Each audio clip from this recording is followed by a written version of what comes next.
অনেকদিন ধরেই ভাবছিলাম মল্লিকঘাট যাবো, তো ফাইনালি সেদিন আমরা গেছিলাম মল্লিকঘাট। তো ফার্স্টে শোভাবাজার গিয়ে ওখান থেকে লঞ্চে করে গেছিলাম হাওড়া।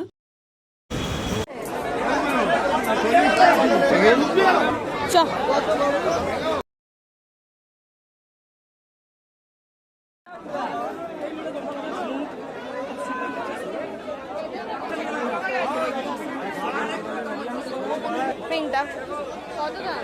60 টাকা। কত করে পিঙ্কটা? এই এটা 60 টাকা বলছি।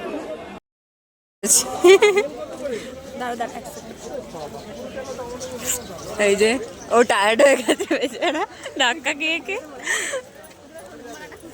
তারপর ওখান থেকে কিছু ফুল কিনে ওখানে আমরা ফটো তুললাম অ্যান্ড রিলসও করার ছিল, তো সেগুলো করলাম। তারপর বাস ধরে গেলাম শালকিয়া। তো শালকিয়ায় এখানে একটা মন্দির আছে যেটা নতুন মন্দির নামে পরিচিত। তো আমরা গিয়েছিলাম, একটু হ্যাপাজার্টি হয়েছিল বিকজ আমরা চিনতাম না। তো যারা আইরিটলা থেকে যাবে তাদের জন্য বাধাঘাট হয়ে, মানে ওখান থেকে লঞ্চ চলে বাধাঘাট অবধি।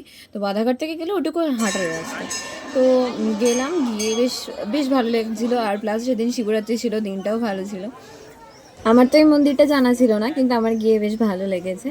তো তোমরাও কেউ যদি গিয়ে থাকো তাহলে আমাকে কমেন্ট করে জানিও। আর তারপরে আমরা দুজন মিলে আইসক্রিম খেতে খেতে বাড়ি ফিরেছিলাম।